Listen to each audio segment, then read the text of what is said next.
Stay ready is the mentality birthed through the trials and triumphs in life as an NFL long snapper. Join me in conversations with teammates, mentors, friends, and family who help me realize stay ready is so much more. A deeply rooted principle of life in all things faith, family, and football. From Music Row in Nashville, welcome to Stay Ready, the podcast. All right, guys, I'm so excited to be back. Back in a legit studio. Back for the off season, unfortunately a little early. We're going to get into that. But I'm so excited to have my good buddy, Eddie. Some of you may know where he's from the Bobby Bones Show. You can hear that familiar voice of his. But man, it's so good to have you on here. And I wanted you to help me kick off season 2 of the podcast because you are a diehard Dallas Cowboys fan. Diehard. Lifelong? Dude. Diehard. Lifelong. I mean, I would say, look, I'll give you the history of my fandom and my, timeline. Yeah. When you're kids, you don't know who you're really rooting for. Yeah. But you're from Texas. I'm from Texas, born and raised. Yeah. At this point in my life, I mean, I would say in the last 20 years of my life, it's the Cowboys. I live and die with the Cowboys. Yeah. I had to wear my Dallas hat. I love that. You got your star on. Yeah, so I wanted to have you on because I played for the Cowboys. It was such a memorable year. It's an iconic year for me in my professional career. You have a fun experience this year that we're going to share about with you and Jerry Jones and the boys. But it was also a good year. And kind of heartbreaking a little bit because I think the expectation is always super high for the Cowboys. Every year you're talking about it's Super Bowl or bust kind of thing. Mm-hmm. Obviously, Jerry Jones is like the face of that franchise, the NFL. It's changed a little bit. It has, but I mean, people still want to know what Jerry has to say. Of course. And from being kind of a spectator, as a player, as a fan growing up, I hated the Cowboys, because I was a 49er fan growing up. Die hard. Right there in the 90s. It was always the Niners and the Cowboys fighting in the NFC for the Super Bowl. And then fast forward, here I am going into free agency and kind of unsure about what my year looks like, and lo and behold, find myself in Dallas, and it just became so surreal to wear that iconic star, so I want to share my experience with that and just talk about just kind of the season recap of the Dallas Cowboys 2023 and what the future looks like for the franchise and just have some fun with it, man. So I just want to go back, you're from Dallas. Not from Dallas, but you're from Texas. Yeah, my wife is from Dallas, but I'm originally from South Texas. Okay, so but back then there was no Houston Texans, right? They were the Oilers. Okay. But here's the deal: in Texas, the Cowboys dominate. Yeah. If you're from Houston, then you like the Oilers and you like the Texans. But sure. But I mean, no. If you were anywhere else in Texas, it was the Dallas Cowboys. And I don't even. But I mean, even in California growing up, I feel like you were either a 49er fan, a Raider fan, or a Cowboys fan. Yeah. And I think a lot of it had to do with, obviously, the brand that the Cowboys is worldwide, right? It's a global, franchise. It's like the Yankees, And I feel like, when I was growing up, obviously everyone loved Emmitt Smith and Troy Aikman and Michael Irvin. And then you had Dion, and then we had Dion, and then it's just that rivalry was so that was it. Mm-hmm. And everyone had the starter jackets, and Jimmy Johnson was the head coach, and he was like, man, if Jimmy was a head coach now, he would be like a viral sensation, just his one-liners and everything. And then people love to hate the Cowboys, people love to hate the Raiders, people love to hate the Niners, and so it was just it's so cool to kind of see. As me growing up as a young fan, now playing professionally and getting to go to the Cowboys and seeing it for firsthand, what being a Cowboy is all about, and seeing the fandom, because that was actually really cool. This is the first time, not to say that the teams I played for previously didn't have a great fan base, because every team's got a great fan base, but this is just on another level where it's almost like a home game when you go play on the road. Right. You know what I'm saying? So it was finally just get the feel of it's like the Packers. I feel like the Jets have a huge fan base. The Bears, the Cowboys, the Raiders. Everybody has this deep rooted culture.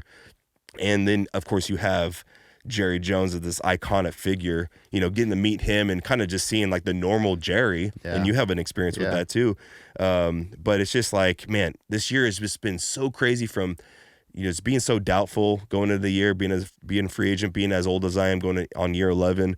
And then just like, unfortunately filling in for a guy, Jake McQuaid, who got hurt, but getting that call from the Cowboys was like, it was crazy. When did you come in? Where in the season? I don't remember. It's so hard. Is it easier for you to recall the season, like game to game, day to day, week to week? It is, but it goes by so fast. So sometimes I got to like, we're already February. Like it just seemed like yesterday that I just moved to Dallas. But what week did you get called up? I got signed week 5. Okay. Yeah. So Jake got hurt after the 4th game, and I flew in. I was here in town, right here training down the street.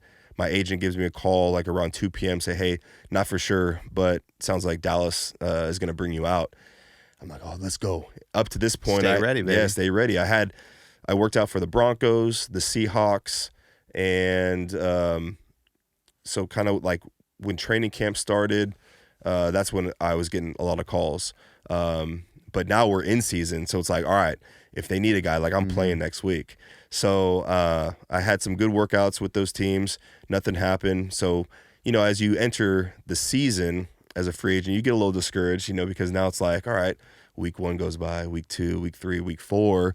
And I know in my position, because I've been in this position before, it's like either a guy has to get injured, unfortunately, or just not perform very well. So in this case, Jake got put on IR and they needed a guy, so they called me and I flew out there, and there was 4 of us total.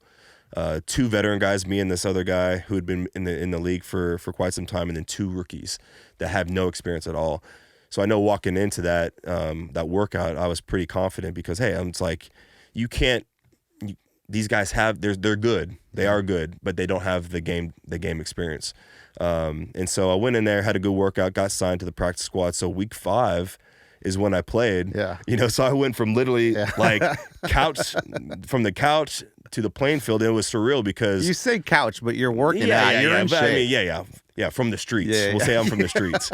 Gritty streets. But I was grinding on the streets, and I get signed, and I go in week 5 against the Rams on the road, and it was cool because with Cooper Rush starting, because Dak was hurt at the time, and it was funny. Well, I didn't mention I was on the practice squad for the Rams like 2 weeks before that. Oh wow! So to go back play against them when I was just on that team 2 weeks prior. So it's like, hey, just like here we go, like literally like almost no practice, and so. I'm like, this is crazy. I'm traveling with the Cowboys. I had some familiarity with some of the guys on the team before, with Brett Maher and Brian Anger, the punter and kicker, but we don't get a lot of reps, in that week because I get signed on Wednesday. They only kick on Thursday, Friday, so I had like a handful of reps, team reps with the guys. And but I was confident going in. It's year 11. I've done it before. It's like riding a bike. You've done it thousands of times. Yeah. And so go out there and gosh dang, my first snap as a Dallas Cowboy. Dang it, man. Premature snap. I was just so I can still vividly remember me getting into my stance and just looking through my legs, seeing the holder. And boom, I just snapped it. Like it was just one of those things. Like, and as soon as that was ball, it a miscount? Yeah. So I'll explain kind of my internal process as we get prepared for a field goal. But I knew as soon as that ball left my fingertips, I snapped it too early, and I just closed my eyes. I turned around. I could see guys running for the ball, and I could see Brett running to the sideline trying to kick. And it's like, oh my god! And I get to the sideline. And I just, I go to Bones Fossil, our special teams coach. I'm like, that's on me. Go to McCarthy. Everyone was actually surprisingly very poised and like, there was no yelling, there was no frustration, there was no like high stress, like what, like no one was like in my face. And the first person to come up to me too was Brett Maher, kicker, like, oh, you're good, bro, you're good. I'm like, I sat on the end of the bench and I just felt like I could see the camera right on me. Like people heckling me from the when stands. When you say you can see the camera right on you, I know that like the sideline cam, they have it on me. They turned it on you. Yeah, because they're not by themselves. They got a producer there. They got a sound, and they're all pointing. Okay. So they're kind of seeing my reaction, and I'm just like, I'm watching the jumbotron, seeing the replay. I'm like, gosh, dang, I think the blessing in it was just a PAT, just 1 point. Sure. But it's like for that to be my very first snap as a Dallas Cowboy, I'm like, I just blew it. Do you really think that like could piss Jerry or anyone else off so much 100%. that's it? Yeah. We're done. We already worked out 3 other guys. Yeah, 100%. So I'm kind of in my feelings then. I'm like, all right, I know why I messed up. It was a dang good snap. Mm-hmm. It was right they on. Just weren't ready for it. Yeah, exactly. It was a perfect snap, but it just was a little premature. And I'm just thinking to myself, oh my gosh, like I'm gonna have Twitter blowing up, Instagram, like people texting me, all this kind of stuff. But I kind of just leaned onto this, and this was kind of cool to look back on this because we have a mental coach. His name is Chad. He's like kind of the team's psychologist, I guess, but sports psychologist for the Yankees, but he's also for us. And so our theme going into this week was poise and confidence. So I just reflected. I went back and I said, all right, stay poised. Don't get too high. Don't get too low. It happened. Move on. And just stay confident in my ability. And I did. And I finished the game off really strong. So it's crazy looking back. Like that week after that game was so long because like, dude, like I'm still thinking about that snap. You know, people are still talking about it. On Monday Night Football, they did "Come On, Man." I was on "Come On, Man"? I was on "Come On, Man." Like at the Rams with the Cowboys lining up for an extra point. Long snap from Matt Overton. It's his first game with Dallas. He prematurely snaps the ball and doesn't see that holder Brian Anger isn't looking at him. The ball hits Anger in the arm, squirts away before the kick can be attempted. You're not looking up. Matt Overton, Brian Anger, what are you doing? Come on, man. Somebody was like, Overton for the Cowboys, bad snap. Come on, man. It's like you have one job and that's what you do. Come on, man. And I'm so of course, it was his first game. Yeah. So first snap back. So of course, I'm trying to get over it, and they're rehashing it on Monday Night Football. And of course, I got people hitting me up too, like, "Oh, bro, they're gassing you on Monday Night Football." I'm like, "Oh my gosh!" But hey, looking back, it's cool to talk about. I learned from it. I grew from it. Hopefully it never happens again. And but yeah, that was my first play as a Dallas Cowboy. I'm like, gosh dang. That's all right, dude. You had a lot. All the rest were great. Yeah. So I mean, that was not the greatest start, but it's all about how you finish, right?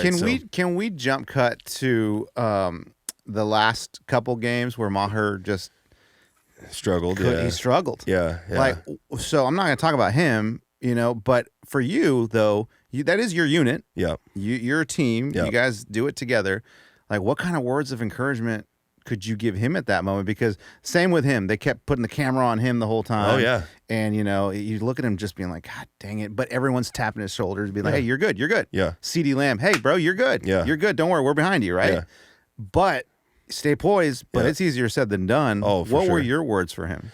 Well, so, I mean, I said this to the media, too, when they asked me when we're, after that Tampa Bay game, I'm like, listen, everyone's got Brett's back. This dude had a Pro Bowl season. Mm-hmm. He has been money Maher. Like it just happened. It was like this flukish game. It was just crazy. Like it just, for whatever reason, he just wasn't making his PATs. And thank God they were PATs. It had really no effect on the outcome of the game. But still, I knew how much stress and how upset he was because we're all like our toughest critics, And obviously it's a playoff game, and he's going into a free agency year, so it's a contract year for him too. So it's like, gosh dang, like he had this great season, and then whatever happened. And for me, it's weird because there's only one punter, one kicker, one snapper on the team. We don't have a group of guys to go, talk about the situation. We don't have 7 other O linemen to talk to, or 5 other receivers, or. For a quarterback, you don't have your quarterback coach or, Cooper Rush there to help you, look at the play and what did you see here? Yeah. What happened? We don't have that ability to go like vent with other people. Mm-hmm. Nobody understands. So I don't ever like to act as if I know what he's going through because I don't know nothing about kicking. I know what a good kick looks like. I know what a bad kick looks like. I can hear a good kick. I can hear a bad kick. But I'm not going to sit there and just like try to console the dude where I know like he just wants to be like left alone. But I did make a point like, dude, you are, excuse my language, like you're effing built for this. Like, dude, like you're good. Let's move on. We're good. So those are the kind of things that I would say to him, and just always just kind of, reemphasizing, bro, we got your back. We got your back. Just like we have Dak's back. Just like we have CeeDee's back, Zeke's back, everybody's back. Yes. So yeah, in the moment it was tough because, it's a playoff game. We won, pretty easily in that game. But obviously the media in Dallas is tough. It's not just on Brett. I mean, Dak feels it every single week. Yeah. Jerry feels it every single week. McCarthy feels it like every week. And, so that week between Tampa and the 49er game was just like, Brett was a man after the game. I mean, he had every camera at his locker waiting for him. He just said, bring it on, dude. Let's just get over with. I'll say what I have to say and let's move on. And he did that. And he had a lot of, poise and just, took it as a man and owned it and moved on. But of course, you get to the week leading up and they bring a practice squad kicker in and they're talking about it and added pressure. Thank God he doesn't have social media because I mean it's just like everyone's talking about it.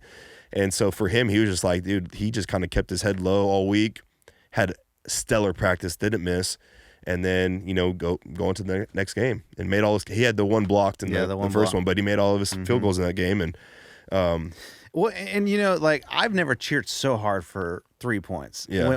Because against the Bucks, like they decided not to just go for kicks. They're just like, we're gonna go on fourth. Yeah. We can't trust them right now. Whatever's happening, it's like we can't do that. Yeah. But against the Niners, we're like, all right, you know what? Let's just do it. Yeah. Let's go. Let's get 3 points here. Yeah. And he made it. And Yeah. dude, my Yeah. whole house, which is me and my 4 boys and my wife, yeah. we yelled so loud because yeah. it's like so Yeah. stressful. And that's us not doing shit. Yeah. Excuse my language. We're just watching. Yeah. He's going through it. Dude, I was I like to celebrate big kicks, like as a snapper, like just a little fist bump, chest bump, like show some fire and enthusiasm. But like, yeah, for instance, those kicks, man, like I'm just like, oh, let's go. Yeah. Let's go. Yeah. Like I'm fired up for him because I can see that too. Yeah, because I know how big of a kick that was for him. When he makes that same kick 100 out of 100 times on a normal day. So for him to get over those mental barriers, like, dude, it's just like Dak, like not throwing an interception, in a game. Like, like everyone has that pressure, but I just feel like as being a Dallas Cowboy, it's just like way more pressure. 100%. Especially you got, like you said, the haters, man. I mean, the Cowboys have the most haters Yeah. of all team in the NFL. Yeah. And they love to see the Cowboys fail. Yeah, absolutely. And so if you're Dak, if you're Brett, if you're anyone, like CeeDee Lamb, even the first game when he was the only healthy, starting receiver that we depended on, couldn't even catch a ball to save his life. Yeah. That's a lot of pressure. Oh, you ever played golf before? Yeah. Have you ever like shanked and not be able to fix your swing? You're like, I hit that 100 times right down the middle. I mean, I feel like that's the same thing. That's a good equivalent to the kicking. It's like, dude, you just don't know what you're doing. Yeah. You've done it right thousands of times. My leg is not contacting the ball the right way. The club's not whatever. And it's just like one of those days where it's just like, hey, I'm just going to put the clothes back in the bag and I'm going to go home. But unfortunately in the game, you got to keep going. You got to finish it. You know what I'm saying? So yeah, it was just a crazy year. So many highs, so many lows, like going through the Odell Beckham Jr. talk. And I felt like, dude, as a receiver, like, he's going to take one of our jobs. You know what I'm saying? So like having that pressure, like James Washington was kind of that guy like on the bubble. It's like, but we know what he can do. He's been here the whole time. He just got to get healthy. And so it was just. Did you ever see Odell? No. But he was there. I mean, dude, it was like a circus. They were talking about Odell every single day for weeks, it seemed like. And like, I think it got to the locker room like, dude, almost like screw, like we don't need, it would be, and then he came out saying that he wasn't healthy. It's like, are you serious? Like, we just spent all this energy on you and you just said you wouldn't be able to even play right now until the postseason. So it's like, oh my gosh. So they're like, I think just the Dallas Cowboys circus and the attention in the media is like Stephen A. Smith and Skip and all them talking. It's always a headline. It's a circus around the Dallas Cowboys all the time. But I will say this.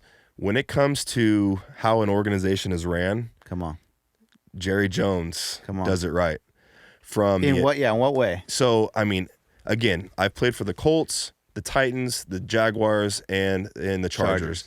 And I would definitely, the Titans, the Chargers, and the Jags don't come close to what Indy and Dallas is. But Dallas, the separation they have from like Indianapolis, like, and those are all great organizations, a lot of rich tradition and history. But when you go to Jerry's world, it's like, wow, like the amenities, the resources they give to players. I mean, the Star, have you seen the Star in person? The facility? The Star in Frisco? No, I've not. So it's like its own little town. Yeah. So it's the indoor facility, the big giant buildings, where all the offices are at, our football side, the outdoor field, and then connected to is the Omni, and it looks like an outdoor mall. Yeah, it is. There's retail, there's great restaurants across the street. Jerry has the Cowboys Club. It's a private, exclusive, like members only restaurant inside. I got to go there. Is half off for players and coaches, and it's like a full half off affordable, or is half off pricey? All equated to something that's like going to Kane Prime here in town. Okay. You're probably going to spend $400 or $500. Food's really, really good. Kane Prime, not Kane's Chicken. Not Kane, not completely different. Okay. Different levels here, Coach. Okay. Kane Prime down the Gulch. I mean, just a high-end steakhouse. Yeah. And I mean, it's beautiful in there. It's a 5-star restaurant right there in our overlooking over our practice fields. So like, Charles Haley's walking around the halls every single day. Like, you see these people, you see these, these icons of the game, Emmitt Smith at the games all the time, and even before you've been to some games at AT&T, and our sideline is just packed with the who's of Dallas. Yeah. When I was there, I saw DeMarcus Ware walking around. Yeah, DeMarcus Ware was there, but it's a little annoying for us because it's a little like pre-game for a Dallas Cowboy fan at home. It's like I feel like we're in the way of Jerry's guests. Like there is hundreds of people on a sideline, and that's never happened anywhere else I've been. It's like Jerry just kind of rolls up the red carpet. This is my show. This is his show. Come see my team. Friends and family all welcome, and they are literally on the sideline all pregame. And you guys were on the sideline. Yeah, we were. So let's talk about that. Let's talk about your, very, very exclusive time you got to spend with Jerry Jones and behind the scenes. And how did that come about? Well, this is something that will never happen again in my lifetime. Like it's just, I can't believe. I still think back and can't believe it actually happened. Yeah. But Bobby Bones. We do a sports podcast called 25 Whistles. Yeah. And what's 25 stand for? We were only supposed to do 25 episodes. I think we're on 50. There you go. At this point, so we've outdone. Just took off. Yeah, our commitment. So Bones just sends an email. He sends an email out to the Cowboys. His story is he Googled, where to send an email. Yeah. Emailed it. It got returned. Somebody got a hold of it and said, "Hey, let me see if we can get this to the right people." Yeah. So he got a response, and it was like, "Hey, what do you want to do?" And we just want to interview Jerry, like a Zoom call. Yeah. They said, "We'll do one better. Why don't you come to Dallas, pick a game, and you're from Arkansas. Jerry Jones is from Arkansas. Yeah. Why don't you guys come to a game? Yeah. You'll be Jerry's guest. Yeah. We'll fly to you to the game in his helicopter, and you stay. You do the podcast. We'll interview him there at the stadium before the game." And then watch the game, and then we're done. And not to mention, you flew in the helicopter to the game. So too. hold on, let me get there. So we're like, all right, it's Sunday. It's Cowboys versus Texans. Yeah. They say, meet us at the hangar at like 9 a.m. We get to the hangar, maybe 8. I don't know, 8:39. We get to the hangar, and we're just kind of sitting there talking to the pilots, waiting. And they say, yeah, as soon as Mr. Jones pulls up, we'll be ready to go. And we're like, all right. Yeah. All right. So a car pulls up, and we're like, all right, we're ready. We all start running the chopper, and they fire up the chopper, and it's not Jerry. It's his son, Jerry Jr. Okay. And they're like, all right, stand down. Turn the chopper off. Still a big deal, though. It's just Jerry Jr. Yeah. So he gets out of the car, and he starts talking to us a little bit, and we're there right by the chopper on the tarmac. Yeah. And he goes, "Story of my life, man, waiting on Dad." Yeah. This is how it goes, you know? Like, whenever Dad gets here, that's when the party starts. Yeah. Well, dude, just like that, Jerry shows up with Steven, his other son. Yeah. And he's the life of the party, man. Yeah. He walks right up and goes, "All right, let's go. How many we got? 1, 2, 3. Yeah. Counts everyone. Start it up. Let's go." Yeah. And so we get in the chopper, and this is the messed up part, Matt. And I'll tell you, Bones said that they were talking about you. Okay. But I have no idea what they said because when we got in the chopper. Probably, you're friends with the guy that had the bad snap in the first game. Okay, cool. No, Okay. no, I'll tell you from the look on their faces, it was good stuff. Dude, so I sit in my seat and I reach over to get the headset because when you fly in a helicopter, you can only talk on these headsets with a mic. Yeah. So I reach over and right as I'm about to get the headset, it gets ripped out of my hands and it's Jerry sitting right in front of me. He grabs the headset, puts the one that was supposed to be mine on. Okay. And so I'm like, okay, well, let me look for another one. Oh, there's one right by my seat. So I put that one on. And as soon as I put it on, it kind of mutes everything like, yep. So you don't really hear anything. Yeah. But I don't hear anyone talking. Yeah. And I see their lips moving and I'm like, this thing's not working. Like, I don't know what's going on. So I follow the cable and it ends up being like unplugged. Okay. So I go, all right, well, let me see where I can plug this in. And I look right by my head. The one that Jerry has is plugged into my jack. Yeah. The one that Jerry should have on is empty. Yeah. And I can plug into that, but his ear is probably like 2 inches away from that. So as we're flying, I'm like, all right, let me see if I can plug this in so I can hear what they're talking about. And as soon as I would get close, Jerry's head would move towards it. And I'd be like, I put my hand back just because how awkward would it be if like strangers touching it, my hands right there. Jerry's like, what the crap? Like, who are you? Get out, get away from me. So I was like, you know what, screw it. I'm not even gonna just plug this in. I'm not gonna know what they're talking about. But later, Bobby said that they were talking about you. And he said a lot of great things about Matt Overton. Yeah. I have no idea. So I can't tell you what he said because I didn't hear crap. Hopefully it's a future with the Dallas Cowboys. So hopefully, dude. But so we fly in this chopper and it's like, it is. I mean, top of the world. Like you're flying to a Dallas Cowboys game with them. What's crazy though, because I remember the driving into the game, and so every home game I would bus from the Star to Arlington to the stadium. So you park in Frisco and then take the bus to the game. Yeah. And I take like a nice little 45-minute nap, on the way there. And then, but it was a rainy, like gloomy, very, very overcast day. So I thought about you guys immediately because I'm like, dang, I hope they can still fly because I feel like most people don't. Dude, we fly. flew low. We flew like bird level. Yeah, so I feel like Jerry Jones calls the shots, and he's gonna fly regardless. Hey, don't think I didn't think about Kobe. Yeah, don't think that I didn't think about Kobe. It was a very foggy day. Yes, so I thought you guys were for sure not flying a helicopter. We did, and we flew it low. But did you fly from Frisco? Where did you guys fly from? Love Field. Okay. So we flew from like pretty much downtown Dallas. Yeah. And then we fly over and there's Jerry's world and Jerry says, just give it a lap, give it 3 laps. And we're just circling the stadium. That's cool. As he's what I heard explaining, like just different things, how much it costs to build this. And I decided to put that there. I don't know. I didn't hear anything. I heard crap. Yeah. And so we did that. But what's cool, Matt, is seeing the people down on the bottom just waiting, shooting video and taking pictures of they know Jerry's in there. He does it every game. It's a spectacle. Yeah. And the chopper lands and everyone kind of hovers around the helipad and he gets out and like you said, dude, it's really like us going to work. Yeah.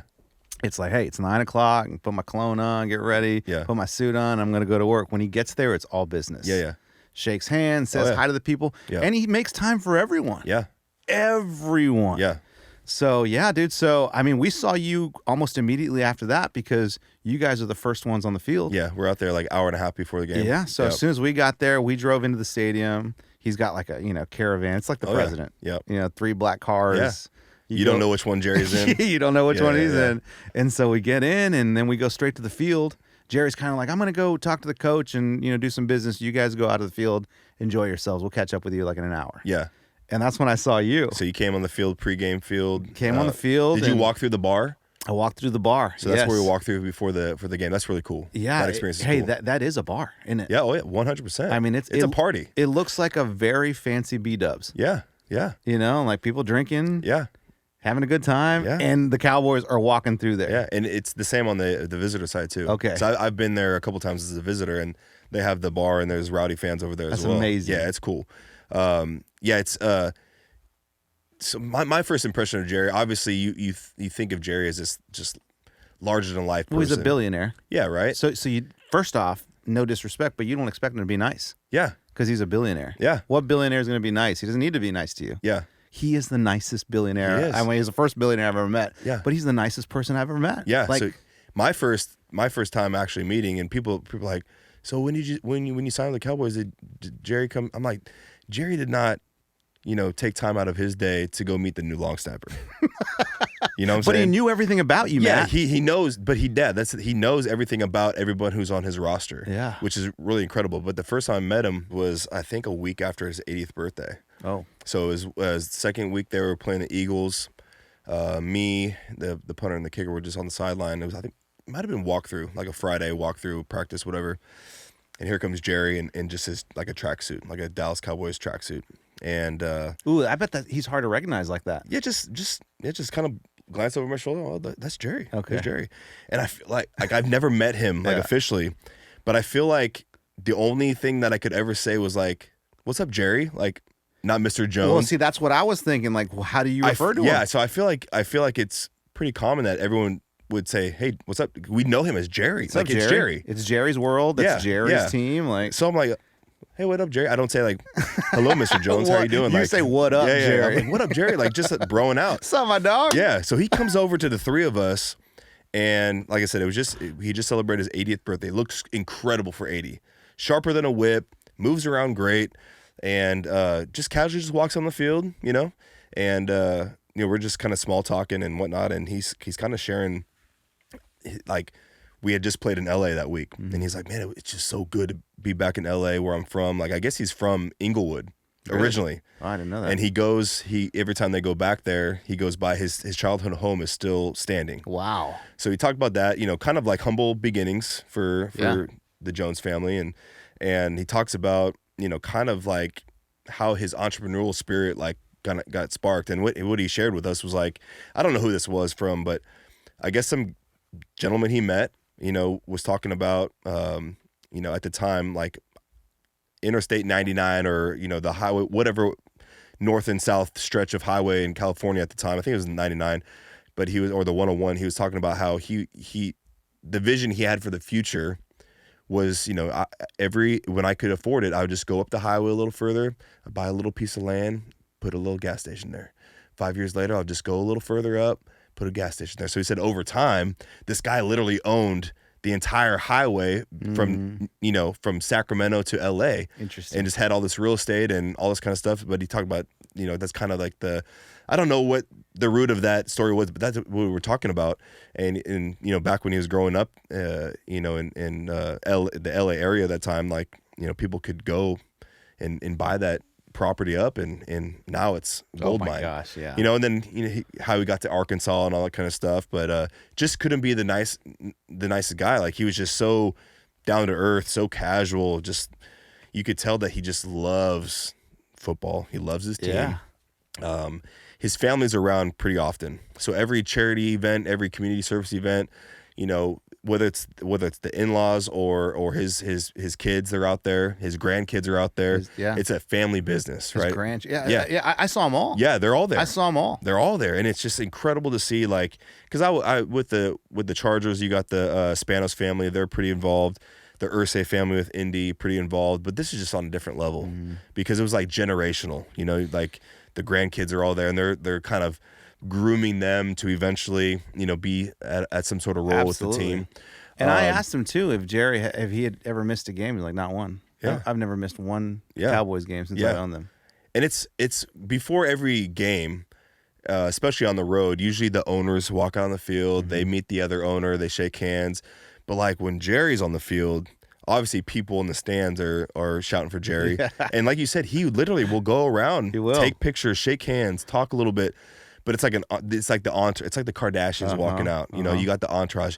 Dude, our team doctor comes out in the boots and the hat on. Like, it's just who is that guy? I think he's like Do you know him? He's not our head. Thank God. He's not our head team trainer.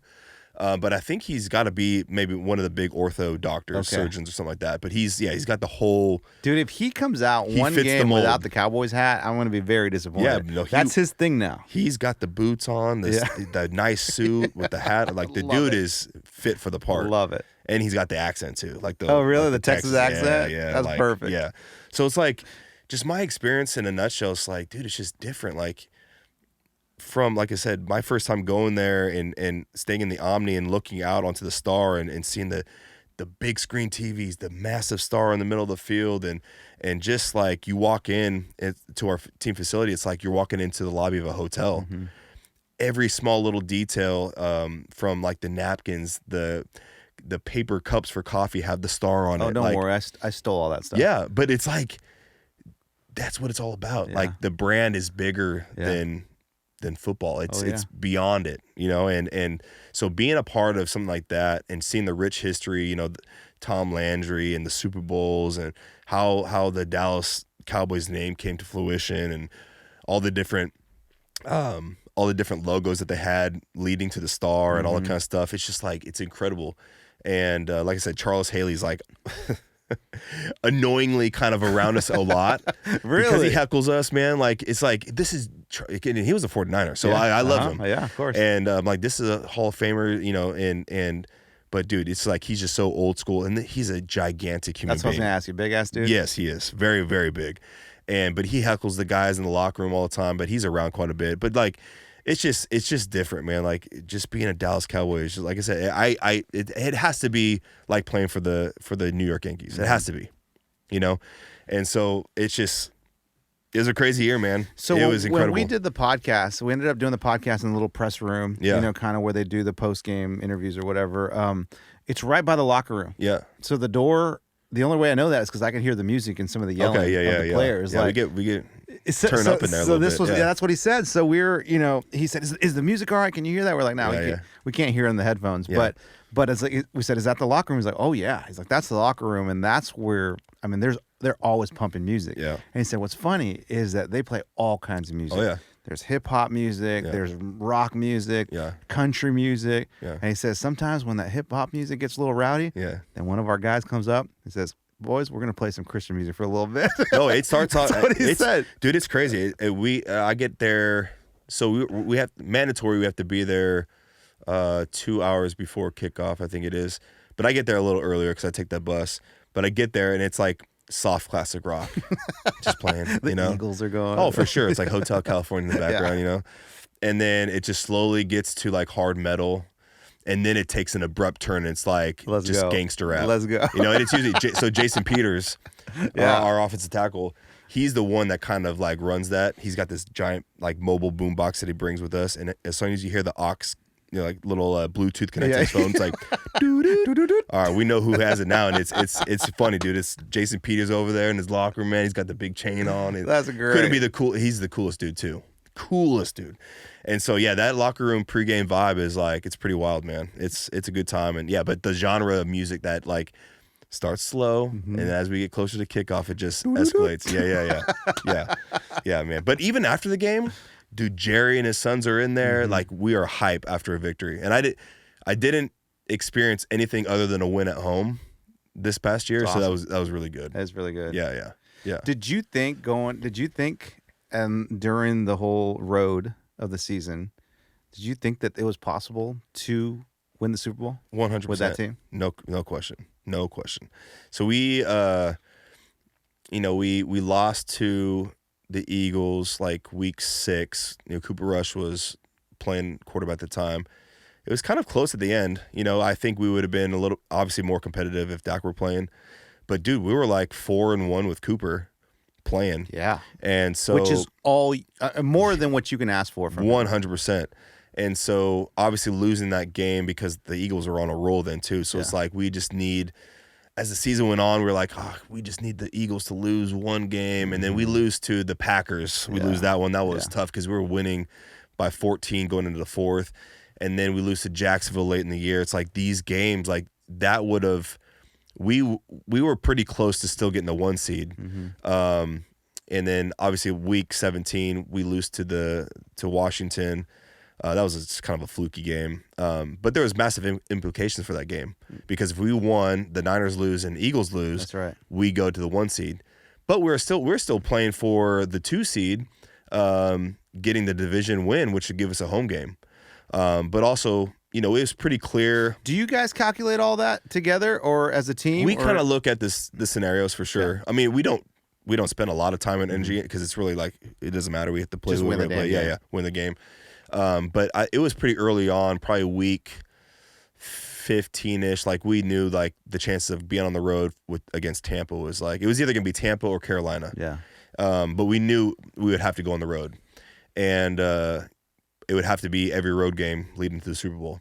So we kind of were like, all right, we'll go to Tampa, we'll take care of business. Or we're either going to go to Minnesota or San Francisco. New York beat Minnesota, and then we're like, all right, here we go on the road to San Francisco. And at the time, San Francisco, you could argue that they were the team to beat. Sure, absolutely.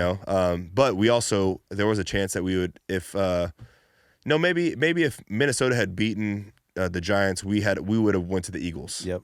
And I think we wanted that game for sure because, like, all right, division game, we know these guys pretty good. Oh, yeah. We just beat them a few weeks. I think we wanted that one for sure. But yeah, it's like, dude, I think we were so confident because we were getting healthy at the right time. I mean, our defense was balling. Oh my God. We were, statistically, I know Dak had his struggles, but statistically, we were still like a top 4 offense in the league, like averaging 37 points a game. And I mean, our defense was taking the ball away like average 2 or 3 times a game. Like, it was just like, yeah, that last game was tough, man. Pollard going down, and just throwing the game plan out the windows. Like, it's just tough. Well, I think a lot runs through Tony Pollard. Absolutely. He's like the Christian McCaffrey for the night. Like, he just brings an element to the game, the offense. Like, he's a different run. He's a threat in the run game. He's a threat in the pass game. Like, he just brings like this energy. I had a lot of respect for Tony coming in, like, not as a teammate, but then seeing him in person as a teammate, and the way that him and Zeke kind of work together, like that 1-2 punch, like it was cool. Yeah, and Tony is lethal. Unfortunately, that injury sucked, and I got to see him.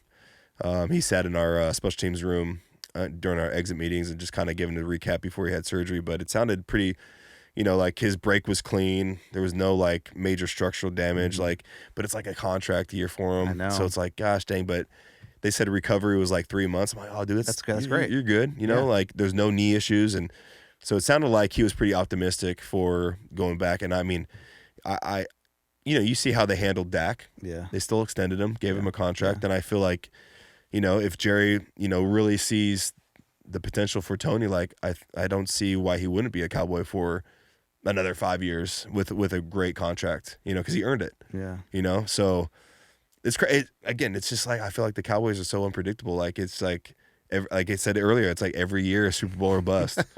But the expectation is there. It is there. And it's not fair because, like, if people realize, just step back a little bit. Yeah. You got 32 teams. Like, only 2 are going to the Super Bowl. Yeah. But there's only probably, let's just say there's less than 10 teams every single year that even have a shot. Sure. And Dallas is in the conversation every single year.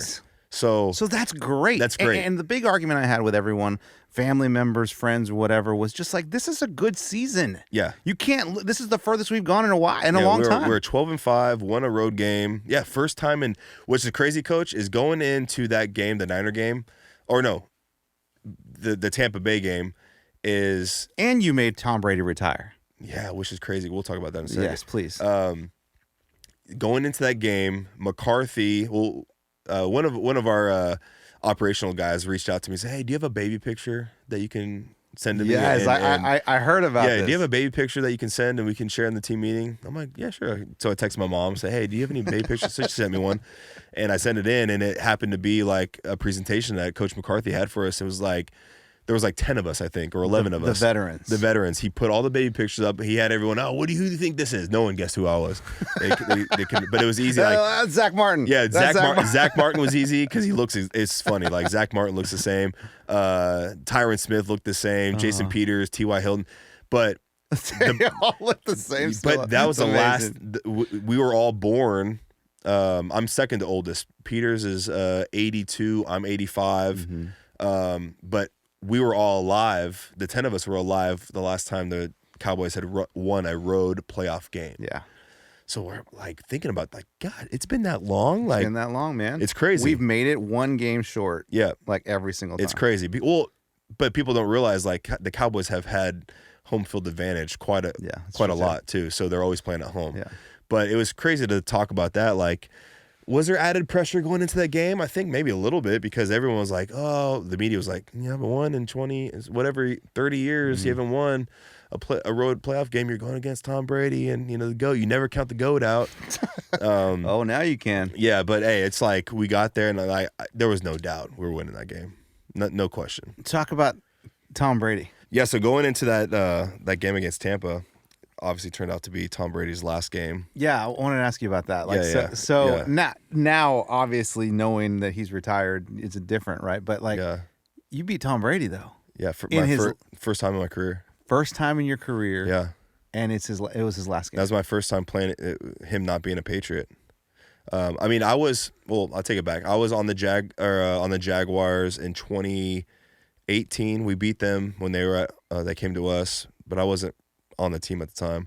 But yeah, me being on the field playing, that was my first time playing the GOAT and beating him, which felt great. Freaking awesome. But in the moment, I didn't really think about it because it's like, I was emotional for a few different reasons. Obviously, Brett had a tough game, so I didn't want to be too high and just like it's when one of your boys struggles. Sure. And I would hope they'd do this for me. Like you just don't get over the top. It's a huge victory. It's a huge road win. You enjoy at the moment on the way home, especially when you win a road playoff game. It's so much better because you spend more time with the guys because you have the flight home and all that kind of stuff. But in that moment, I was upset for Brett, so I was trying to be mindful about him.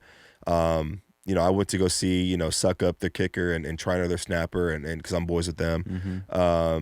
And I was like, the other day when he retired, I'm like, dude, how did I not go just like shake the GOAT's hand, man? Ask for his jersey. Hey, you want to swap jerseys real quick? I think he knew that Dude, he was not giving that jersey we're right up. there. We bump shoulder. I mean, we're right there. Yeah. And usually like I like to, pay respect to those guys when I get to play them because it's not often like Aaron Rodgers, those kind of guys. And it's like, dude, final game against the GOAT, and I didn't shake his hand. That's okay though. You played it. It's okay. You played it. You lived it. Yeah. I know. So it's like, those things are like kind of hindsight because like We had no one had an idea that that was going to be his last game. I know, but I could have. It was the end of his season. I could have Sure. at least acknowledged like, hey, dude, you're the man. Thank you for being the best. Thank you for letting us kick your ass. Yeah, exactly. Yeah, but it was just, man, it was cool, man. But now here we are, Tom Brady retiring. It's just weird. It's not going to be, the league's not going to be the same without him. So where are you at now? Like, what do you do now? You just kind of wait? Yeah, so free agency starts. I had my exit meetings with the team and coaches. How do those go? Do you get to like just tell them? Not much is really said. I mean, obviously, I think we're still. I mean, so we're in San Francisco. We lose that game. Less than 24 hours later, we're packing our stuff and we're leaving. Yeah. So I mean, in the moment, it's like I think everyone's just exhausted. Nobody wants to talk about anything. Everyone just wants to like decompress from, the loss and lick their wounds a little bit. And so there's really nothing like. I mean, just give hugs. Great year. Had a lot of fun and. Hope to see you again kind of thing. And, that's just kind of the nature of it all. And, I met with my special teams coaches. I met with McCarthy. And again, my conversation with McCarthy is, less than 5 minutes. That's still a long time though. Yeah. I mean, I don't even know if he knew my first name, so it's like, whatever. But, my experience there was great. I'll be a free agent again this year. Would love to go back. But I told my agent this the other day. It's like, I know my role in this league right now. My role in this league is to be that emergency guy. I've proved that I can do it the past 3 years. It would be great to go back somewhere again, just to be familiar with the team, to kind of just start off where we left off. I love that organization. I love the coaches. I love the guys there. Dallas was good to my family. I think my wife enjoyed being there and the friends that she met. But I love being home. I love being, we got baby number 2 on the way. Yeah, man. So full dad mode, full at home, like it's great, and if I don't get signed until September again, that's great. But stay ready till then. Stay ready for sure. Yeah. I am 100% committed to preparing to play again for sure. So I like the grind. I like the unknown. I like the process of the off season. I love training. I love just preparing for that call, Coach, when sorry, I don't mean to hijack your podcast interview, but I got questions. Yeah. The Damar Hamlin injury. Yeah.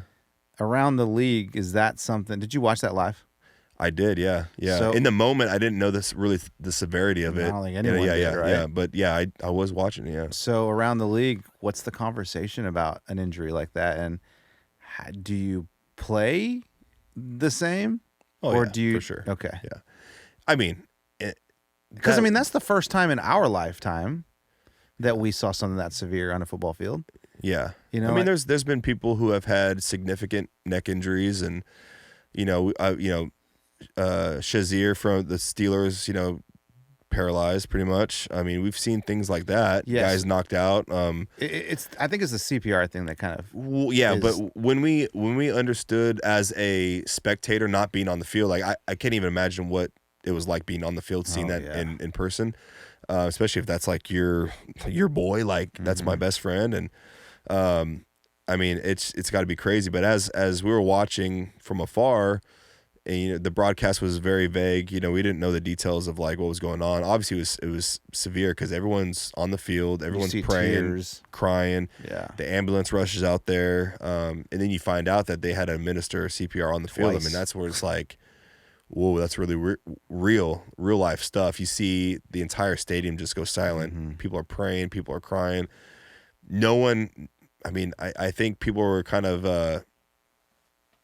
A little anxious and frustrated because they wanted more information, like what's really going on, and we didn't really get any real throughout information. The night. No, we didn't get anything till the next day. It was the same report. It was still vague. Same report for 12 to 24 hours. Yeah. But that instance is so unique that like it's just one of those.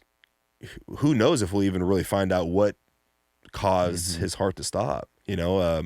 There's speculation. A lot of speculation. Yeah. So everyone's a doctor when that happens. 100%. And even doctors think they try to be doctors. Yeah. Like, hey, this is what we think. It's like, so we don't know. And I think more will come out as he continues to speak about his experience, and whatnot. And it was very weird. But I don't think we talked about it. I don't think at some point you have to move on. The game has to be played. I mean, that's just how life goes. I mean. Guys are not going to stop playing football because of what happened to Damar. Yeah. Guys, for many guys in the league, this is all that they know. And if you were to ask guys, hey, like, I know we talked about it. We talk about it in pregame speech all the time. Like, I'll die on the field for my teammates. I'll die for this game. And you really won't. You guys say that shit? I mean, people do. Yeah, it's in. I love you, dude, but I ain't dying for you. That would be my. Have you watched Any Given Sunday or like the program? Like the program's legit. Die for my teammates. Yeah, but that was Latimer and he was on steroids. Yeah. But I think that mentality that has been spoken so many times. Like growing up as playing football, it's like the sacrifice this game brings, and you have to give and all that kind of stuff. It's like, well, we don't need to take it to that level of like. This was a real. I think it brought a lot of perspective to like life for many people. But guys are not going to stop playing. Like with the concussion thing, like it's a real thing. People know that. There's risk to the game, to any sport you play. But guys are not going to stop playing because it's just like this is a lot of way out for many guys, and this is that's true.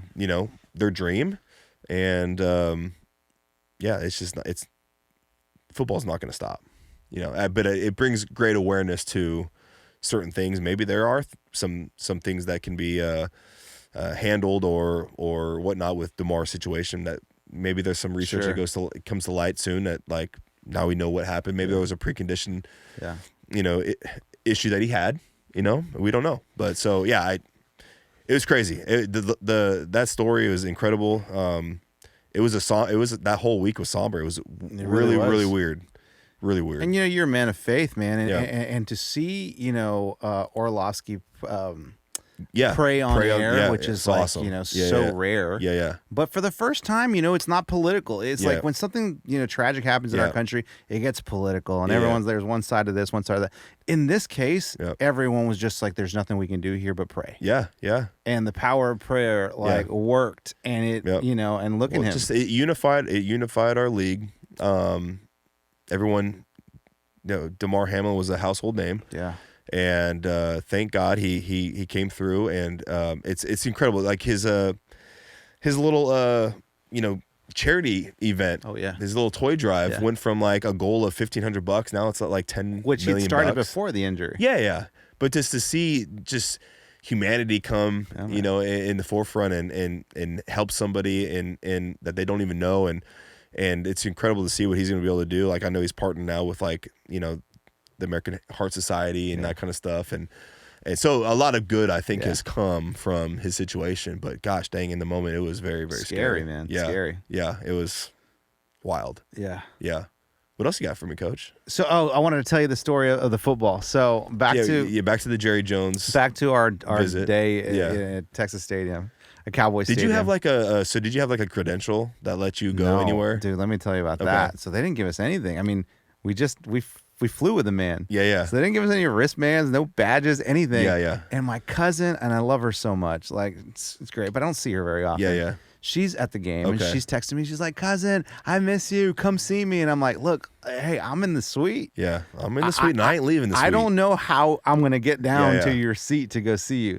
She's like, "Please, if you can, like, that'd be great." And I saw her and I was like, "Oh, that's not far. I'm in the suite. It's probably like 20 yards away. I can see her. She's waving and everything. All right, let me see if I can go out and see her." Yeah. So I get out of the suite and there's like 5 doors to get into the suite. Okay. And every door has a guard. Yeah. And I tell every guard. Are you in the owner's suite? Owner's suite. Okay, so not you are... where Jerry sits. It's the owner's suite, but I think during the game, he's probably got his own little... He has his own little control room. Yeah. That he goes to. He's got a little hawk's nest up there watching everything. Yeah. Yes. And it's not where everyone's drinking and having It's, nachos. Yeah. And so every door I leave, I tell the security guard, like, "Hey, I'm against Jerry's and I'm leaving. Yeah. Can I get back there?" "Yeah, you're good. I know who you are. You're good." Yeah. Next person. "Hey, I'm going to go out to go see my cousin. I'm cool to get back." "Yeah, you're good. You're good." Yeah. And finally, I go out to the concourse area, and the last door that goes to the suite level, I tell them, like, "Hey, I'm going to go see my cousin real quick. I'm Jerry's boy. I just left the owner's suite. Yeah. I want to make sure I can get back." And they're like, "Who are you?" Yeah. And I said, "Oh, I'm on a radio show, and we're invited to hang out with Jerry and do this whole thing." She's like, "Well, do you have credentials?" And I say, "No, that's why I'm asking you." Yeah. They didn't give me anything. We literally flew with Jerry. Yeah. And she says, "Okay, step out. Yeah. And I'm like, "Well, no, wait." And she's pushing me out to like the crowd. Yeah. And I'm like, no, don't. I can't leave. All my people are still back there. Yeah. You can't kick me out." And she's like, "Well, I don't know who you are, and I don't know how you got in there. Yeah. So I'm gonna call extra security to make sure you are who you are." I'm like, "Oh my God, this is stupid." I text my cousin, "I hate you. Like, you put me in trouble now, and now I can't get back to the this." Peasants, dude. Yeah. I literally couldn't get back. Well, for me, my first game at home, so I walked back out of the.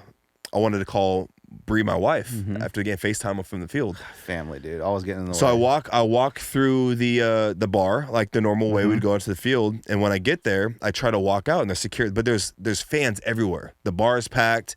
There are You're not in uniform? No, just civilian clothes. Just my normal what I'm wearing right now. Yeah. And but it's not like you have an Emmett Smith jersey on. Yeah, no. Okay. I'm just wearing a black t-shirt, pants, and had my backpack on, and I try to walk out to the field. And security stops me. Whoa, where are you going? I'm like, I'm a player. I'm just trying to go out to the field, call my wife. Where's your credential? I don't have one. I just played in the game. Finally, somebody recognized, "Oh, that's Matt Overton. He's good." But then we walk to the next line of security. Whoa, where are you going? Who do you think you are? The security guys, he's a player. Where's your credential? Don't worry, he doesn't need one. He just, I can vouch for him. And then I walked out into the field and called her. And I said, "I'll be back in 5 minutes." "Okay, cool." Get off the phone with her, walk back 5 minutes. Whoa. I'm like, "Oh, I just saw you, bro." I just played in this game. So yeah, credential is big. You need credentials. They don't care who you are. No. You don't have a wristband or a badge, you ain't getting anywhere. Or walking with Jerry. Yes, exactly. That's crazy, bro. But so when I saw you on the field, man, the coolest thing, you go to the sideline or by the bench or whatever. You come back with a football. Yeah, from our kicking bag. You give it to me. Yeah. And you say, "Here you go, coach, souvenir." And I'm like, "What are you serious?" Like, yeah. And then you run off like, "That's amazing." So like a 9-year-old, I'm holding this ball. Yeah. Just like geeking out, watching CD warm up. Yeah. Dak do his little hip warm Yeah, up. yeah. Emmett, Zeke, pulling the rope. Oh, yeah. All that stuff. And, there are people, other fans on the ropes. Yeah. And so there was a couple listeners that listened to our radio show, and they're just like, Eddie, can I get a picture with you? I'm like, oh, yeah, that's cool, of course. Yeah. I put my ball down and the bag down to take a picture with him. Oh, no. And when I get back, the ball's gone. And I'm like, no, where is that ball? Yeah. And I look over, and one of the guys that I guess a ball boy, I don't know, he's got it, and he's throwing it in a bag. Okay. And I say, hey, bud, that's my ball. Can I have that back? It's not your ball. Yeah. And I said, yes. No, it was given to me by my buddy. Yeah. Who's your buddy? And I said, Matt Overton. And he looks at me like, you fucking liar. Yeah. Like, you're making that crap up. I'm like, I swear, dude. Yeah. Matt gave me that ball, and like, now you took it away from me. Yeah. So he reaches back in it and throws it back to me, kind of gives me a look of disgust. But Might have been one of our equipment guys that was. I almost lost that ball. Yeah. Like, and I was pissed. Yeah. Well, I was torn, Coach, because I knew that you and Mike D were there, huge Cowboy fans. Yeah. I'm like, all right. So our K bag ball, it's all K balls. So it's balls that we That's why practice there's a with. K on it? Yeah, and we warm up with them. But we have like just a limited supply. And I went in there, I'm like, I don't want to give one of the really, really good balls that we, like a game ball. So I'll look for one that's a little rough around the edges. Yeah. We've been used a while. But I grabbed him like, do I give it to Mike or do I give it to Eddie? And I just saw you first, so I gave it to you.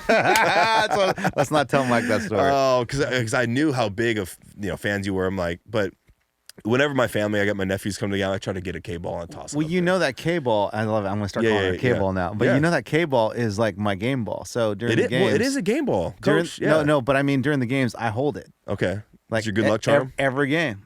I hold it with It's like your Wilson from Tom Hanks. Yes, exactly. Wilson! Yeah, dude, I hold it every single game. Yeah, so if you look at, I know you guys had a little dispute on the show, like about if it's a real, didn't you guys argue if it was a real ball? Bones says it's not a real ball. So Bones, he doesn't know, right? So if it's authenticated on that ball, where I think it's got the K stamp, and then there should be a date. Yes, there should be like a week. 4. So week 4, and it should say ball 1 through 6. That's legit. Whatever it is. Yeah.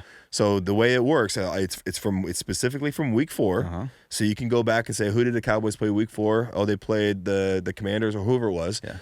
And it's ball 1 through 6. So the home team gets ball 1, 3, and 5.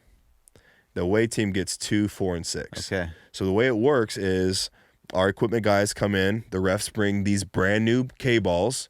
They're stamped. They probably have a chip in it too. What's the chip do? Well, so they can scan it and know that like this is the ball. Like, is it like when you lose your dog? Like they know where? No, for instance, so like there's only 6 K balls for a game.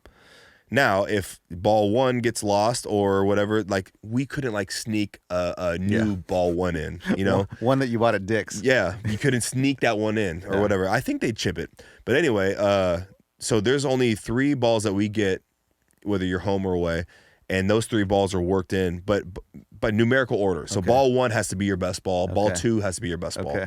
So we have ball 1, 3, and 5, and we have an equipment guy who's in the bathroom before the game, like scrubbing these things down, like he's sweating bullets. But he has 45 minutes to break in 3 balls. Yeah. And that's why they're shiny and like there's hard as a rock. There's a way that we prefer them. Okay. But when you get a brand new NFL ball out of the box, this is not a good. But it's close. Is this a game ball? It was the one you have sitting right here. So you can see week 17 ball 2. Okay. So this was, that's not a kicking. That's not a K ball. K ball. Yeah. Oh, it is a K ball. K ball. See, mine's like rock hard. But this is worn in. I've had this for several years. Okay. So this is not like, this is a good ball though. But this is probably this was 5 years ago. Okay. So over time they're gonna get worn in. But anyway, our guy's dude, he's sweating, dude. It's a workout, And he brings ball 1, 3, and 5 to us, and he's like, all right, you like ball 1? Oh, what about ball 3? And then the kicker's, working it in. You make him sound like he's a nervous wreck. No, these guys are nervous because there is the difference between ball 1 and 5 is night and day. Okay. And there has been moments, well, for instance, the Tampa Bay game. So when Brett missed his PATs, 2 of the balls went into the stands. Oh wow! So it missed the net, went over the net. Oh shit! So what do you do at that point? So you lose ball 1, you go to ball 3. Oh great! You lose ball 3, you go to ball 5. Homeboy's stressing out then, really. So there was a moment in that in time in that game where the ref came over and said, "Hey, we could not get the balls retrieved from this because the fans will hide them. They'll run. Usually they'll see who catches the ball and security gets on them right away, and that ball is escorted back. This is mine. It's not like baseball. They don't have 1,000 balls they just throw up there, and or quarterback balls. See guys toss them in the stands like they have 10 of those. We only have 3. And out of the 3, 1 is legit. So, and we can't use 2, 4, or 6. So we're stuck with 5 at the end of the game, and the refs come over like, hey, like, try not to miss this one because this is our last one. This is your last one, and this one's rough. Like, very, very slick. He probably spent 3 minutes on the ball, getting it prepped. And we're like, dude. So for me, it's like my grip. The ball was so slick. I'm like, dude, I need to like just be a little more cognizant of like my grip, my follow through on this one. It worked out, but we had that situation where we lost all the balls. But you have a legit game ball. I do, and don't let anybody tell you that you don't because you have the stamp. It says, and I'll give them the link to this podcast and be like, here you go. You want I verified it. You want the background? I'll authenticate it right now. And so like that was my thing when I got the ball. I'm like, dang, this ball's rock hard. It's slick. I get now why Tom Brady deflated. Like. I understand now. Well, we have different. We don't use. I know. Yeah. I know that now. Yes, but the deflate is critical for, like, you catch it and throw it, it goes farther.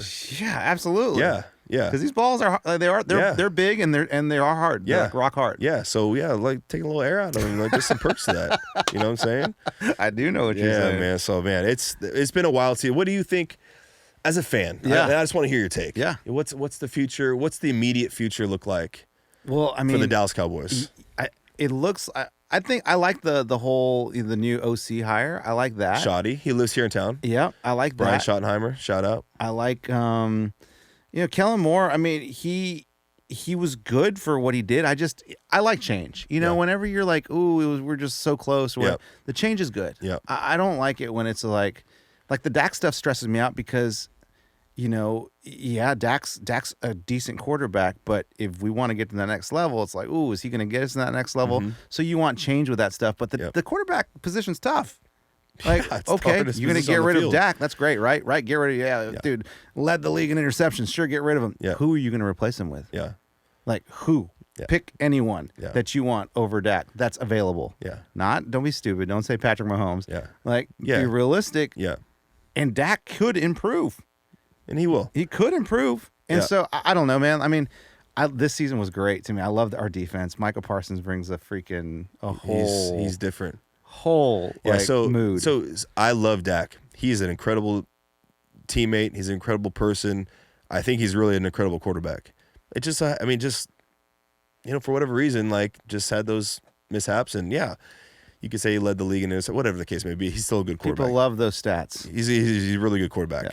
And he's proved it. He's had game, look at the Tampa game, just balled out, So, let's just not get crazy here. I know it's a quarterback-driven league. Everyone wants, of course, the Dallas media wants to come down on Dallas or on Dak, but dude, he fits the role. He's gonna do great. I love him he's a dog. You want a dog in your quarterback? He's a dog. Yeah. And talking about Micah, a little side note for Micah, that dude's a dog. What's crazy? So I'm 37. Most of the locker room is, on average, 25 years old. Micah Parsons is 22 years old. When he puts on a uniform, he's just a man amongst boys. He's just dominant, single-handedly dominant. It's incredible to see what he can do. But, when he's not in uniform, he's just you got to remind it, dude, this kid's 22 years old. Yeah. And there was one game where we were playing in Green Bay, and we were walking into the hotel, and the elevators were everyone was using the elevator, so we took the stairs up. And I'm walking, and Mike is behind me. And this dude is, just super, casual, kind of low-key, but, childish in a way. Mm-hmm. Dude, he's got, his, a cartoon blanket draped over his shoulder. He's got, some goofy slippers on, and he's got a placed a Nintendo Switch, but he's playing Minecraft on his phone, and he's just you just have to. He's a kid. It's crazy. You think of these people as on the field they're just these larger than life athletes, then in normal life, they're just like their interests are the same as your mine. He's carrying around like a cartoon blanket to sleep with, on the road, and like it's crazy. Like that dude is, when I see like the Baldy's breakdowns on Twitter about like Micah Parsons versus, an elite tackle and the things he does, like it's pretty special. Work ethic wise, like like before games, you guys are the first ones out there because you're warming up. But who's out there first? Like I saw CD. Yeah, a lot of those guys get out there and do like a pre-workout. Yeah, Dak will get out there, Zeke, and they have their routines that they stick to pretty religiously. But yeah, it's not uncommon for a lot of guys to be out there pretty early. Like Dalton Schultz shows up to the stadium home games like 6 hours before. Really? Like he gets there at like 8 a.m. I don't know what he does, but maybe he takes a nap. Minecraft. maybe mobile. Yeah, maybe he's in the ice bath and hot tub and all that kind of stuff. But there's guys that like get there like. There's a running joke like him and McCarthy, like, all right, who's gonna get to the stadium first this week? Oh, he beat me by 5. Like, dude, what are you doing? Like, but people just have those routines that they stick to. Like when I was playing with Adam Vinatieri, there's bus 1, early bus, and there's late bus, and they're about an hour difference. Vinatieri took the early bus every single time because he had just his as he got older, he had a much longer routine to get warmed up. So there's guys like that, that have their routine, they stick to it. Man, I've always your friendship is awesome, and I appreciate you, man. I love getting knowing you and everything. But when you joined the Dallas Cowboys, it like elevated that to a new level. Dude, it was cool because honestly, you were probably one of the first people I thought of when I signed there, because all my family's Niner fans, but I have a lot of close friends from childhood that are like die hard to the core Cowboys fans, and I knew that you were one of them. And it's like, oh, dude, Eddie's gonna be stoked on this one. Well, it's like, dude, you have like, I've known you for years, and like when you have a buddy playing for the Dallas Cowboys, it's a new level when you tell your parents, or my kids, they've known about you for years. Yeah. I have one boy who loves the Jaguars. So when you were playing with the Jaguars, he's like, oh yeah, it's cool, man. I love the Jaguars. Yeah. But when you were a Dallas Cowboy, like the whole family was like, "There's Matt. There's 45. There he is, right there." And then the first snap happened. You're like, I said, "Don't worry about that one, boys. Don't worry about it. I'll send him a text. We'll fix that." Oh, dude, I appreciate you, man. And honestly, everyone from the show has been incredible. Like, just supporting me through, the highs and lows of my career, especially these past 6 or 7 years, And I really appreciate you jumping on the podcast and talking some ball. Let's do a little Super Bowl prediction before we leave. Okay. All right. Yeah. Who do you got? I got to go with the Eagles. I mean, when you look at the season, this one's tough because it's division rival, right? Division rival. I mean, I'm not rooting for the Eagles. Yeah. F the Eagles. Yeah. I'm not rooting for them, but I think they're a much better team. I think Sirianni's a freaking mastermind. I think we don't really know how good of a mastermind he is yet because he's so new. Yeah. But dude, what he's done with the Eagles is unbelievable. Yeah, they. I would have to agree that the Eagles are the most balanced team. They're stout in every phase. But then you have Patty Mahomes on the other side, who's been there with a bum ankle. Yeah, but he played pretty well 2 weeks ago, and he's got 2 weeks off. So okay, but it's Patty Mahomes. Yeah. All right. I mean, even Tom Brady with a bum double Kelsey up. You have to. Then right? What we got? Yeah, I would have to agree. Is he going to hop his way to the end zone? I don't know, but I hope it's a good game. It's going to be a great game. Yeah, my mind's telling me that the Eagles are going to win, but my heart's like, I don't want them to win. So absolutely, I want KC to win. I'm with you, dude. I'm with you on that. You know what I'm saying? But yeah, so early prediction. You think it's going to be a close game? I think it's going to be a tight game. Yeah, like 3 point difference, or I would say about 3 points. Yeah. What do you think? I don't know. You get AJ Brown going, and I mean they could win by like 17 points. Yeah, I mean, yeah, because everyone's saying that KC's defense is suspect. Did you see Jalen Hurts? I guess you didn't play him when he was injured, because you played. Cowboys played him when Minshew played. No, I played in the first game. But that was before his injury. Yeah. So because they're not so really open about his injury. Yeah, they're like, oh, he's feeling good. He's feeling better this week. I don't know about that. And he took some hits against the Niners. Yeah. So I don't know. I just I'm gonna give it to I'll say the Eagles. Just because they're more balanced. Say, though, right? Yeah, it's hard to say. Yeah. But hopefully it's a good game, man. So what are your plans for Super Bowl? What do you do? Just chilling, man. Good food, good company. Hopefully it's a good game. Yeah. Hopefully the halftime show is decent With Rihanna. And but I wish we were there. We were close. I know, dude. But there's always next year, right? I know. There is always next year. There's always Hey, next year. let me tell you, hey, you're a Cowboys fan now. Yeah. Hey, next year, it's our year. It's our year. Next year. It has to be. Hey, it's Super Bowl or bust next year for the Dallas Cowboys. Dude, we were just at Pebble Beach, and I mean, I didn't even realize, you go in the golf course, you're taken by the, like, oh, this is so beautiful. Yeah. I didn't realize how close we were to San Francisco. I mean, you're not like super close, but we pretty much split LA, San Francisco, but a lot of San Francisco natives Oh, kind of yeah. It's come an down for the extension of the tournament. Bay Area for sure. And dude, they hated on me because I wear Cowboys hat everywhere I go. Yeah. I don't care. Like, so we lost. My bad. I forgot we lost the Niners. I'm wearing my Cowboys hat. They gave me so much shit Because they hate the Cowboys. Like I said, I grew up with that. Funny. So you just were at Pebble Beach playing a little amateur pro-am. Is that what they call it? Pro-am, the AT&T Pro-am at Pebble Beach. And you caddied. Yeah, so it's my second time caddying. We're wrapping up the pod, but we're just gonna continue this. Just real quick. Yeah. So Bones gets invited. He's the celeb, you know, and I love golf. I'm his best bud. He's like, dude, just come with me and come caddy for me. Yeah. And it's funny because they're always like, hey, bring someone that's knowledgeable of the game. Yeah. Knows all the rules. Yeah. You're gonna need a caddy out there. Like, I don't know crap. I know how to cheat. Yeah. I don't know. You need a little foot wedge. I got you, dude. Yeah, kicking back into the fairway. I don't know the rules, but dude, it's fun because We're like Happy Gilmore, the guy cleaning the windshield out in the parking lot, and you get hired on the that's spot. me. Yeah, That's me. Yeah. They're like, who is this dude? Yeah, it was fun. Good time. That was great, dude. It was great. So we didn't actually play the tournament because Bobby ended up getting a call saying he had to go to the Grammys. So we did all the practice rounds. He didn't make the cut for the Grammys. No, he made the cut for the Grammys. Didn't make the cut for Pebble Beach. Yeah. But so I don't do. Hopefully they invite us back. That's cool. Like, You went with was Jake out there playing in that? Jake Owen was there. I saw a Eric picture. Church. Yeah, that's pretty cool. Dude. The amount of celebrity, Jason Bateman. Oh, all the big Will Arnett. Yeah. Well, then you met, and then you guys ran into Clint Eastwood, right? Bobby did. Yeah. I wasn't there that day. Old mayor of Carmel. Dude, what's funny about Clint Eastwood is I heard 4 different stories about Clint Eastwood, and they were the same thing. Man, Clint Eastwood, man, he almost hit me with a car once. And like, these are people that live there in Carmel, and they're just like, man, Clint Eastwood, I was walking the street, and like, he almost hit me with his car. Dude, you're the 4th person that's told me that in the last 2 days. Yeah, so Carmel is an interesting place. So growing up, one of my best friends lived down. They had a little summer house down there, so we'd go down there. Dude, how beautiful is that place? It's gorgeous, like the cobblestone streets downtown, all that kind of stuff, and obviously the golf course. There's several really nice golf courses all in that general area, like Spyglass and Monterey and whatnot. But it was funny because we would actually my Pebble Beach story is we would go to, I believe it's the 16th hole. It's a par 5 that runs along the beach, and we would go golf ball hunting.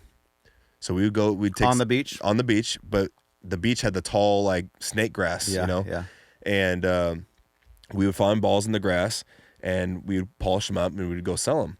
But there would be times where like it's a long par 5. It's like a 500-yard par 5. They would hit probably their second shot, and we would be by the green, and we'd go steal their ball off the fairway. But it was dope because those are the balls that had like the Pebble Beach logo on there. It was a Torbalata Titleist ball. Like those balls were like $15 a pop. That's the thing. Like, when you go to these expensive places, they're not playing top flights. You're not playing with Kirkland brand out there. No, you're playing. You're getting real. Yeah, so we would specifically. I'd run out there and I'd take somebody's ball off the green or off the fairway. Dude, I would wake up every morning and early because it's West Coast time, so my mind. I'm up 5 in the morning. Yeah, and I went out and kind of just went to the beach every morning. It's beautiful, isn't it? And dude, I've never seen waves that big. Yeah, in my life. It's winter time, so probably a little higher than normal. They're huge. Yeah. And 4 or 5 brave surfers would go out there. Yeah, dude. And not one of them could really catch because they were just ginormous. Yeah. But dude, it was beautiful. Like the water's cold up there too. One day when I make millions of dollars, I want to move out there. Yeah, we lived next to Jim Nance. Yeah, no, Matt Overton. Did you? Hey. Oh, I saw him. You know how I heard him? Yeah. Before I saw him. Yeah. I was talking to someone else, and I heard, I woke up at 4 a.m. this morning, and I'm like, I know that voice, dude. That voice. He's done a few of my games in my career, and he'll always. Have you met him? No, but he'll always announce the snapper sometimes for like, all right, snapping the ball, Matt Overton, Holden is so and so. Like so. When he says my name, my family gets stoked. Like it's awesome, cool. Dude. It's awesome, dude. They said your name a lot this season. Well, I feel like not in a bad way. Just no, but you were even a captain at one point. Yeah, for the Jags game. but we're on as a Cowboy, we're on prime time every week. Yep. So we're either Sunday night, Monday night, yeah. I mean, or the prime times like the 4:30 game. We hardly played a 1:00 game. There wasn't very many games. No, there was like 2 on the schedule. Yeah. So I mean, when you play the big time, I feel like you like obviously there's just more on the bone for that game, right? Yeah, It's just it's crazy being a Cowboy. But I feel like it's like every, PAT, it's like, all right, there's Matt Overton's long snapper here. That's And cool. like, They always say that. Yeah. And it's like, this is great. I love it. That's my boy. That's my boy. Then I try to get down the field and make a little tackle and I see you. Yeah, I I'm trying to see get you, down dude. There, man. Yeah. Even if you don't make the tackle, you're right there. You're right there, like, yeah, let's I gotta go. get in the shot. Gotta get in the shot, man. It's cool. Well, That's man, I awesome. appreciate you, bro. Thank you, and, Matty. Again, this is so cool to have you on here. Talk a little ball. Appreciate the support, man. It was incredible being a Dallas Cowboy this year. Hopefully, we'll see what happens in the future. Dude, I hope so. Do you need to make a call? Dude, you know Jerry. All right, just we'll call Jerry. him, man. Call one of the Jerrys. Maybe meet up with him. Go have lunch. Go to hey, say Jerry, I heard you got this the Cowboys Club. They call it. Half off if you're a player. Meet me at 2 p.m. to have a little lunch. Yeah, man, dude. Proud of you, man. Yeah, I appreciate you, man. Thanks for coming on the pod. And, Absolutely. and love you, bro. So we'll do it again, man. Let's go Cowboys. Go boys.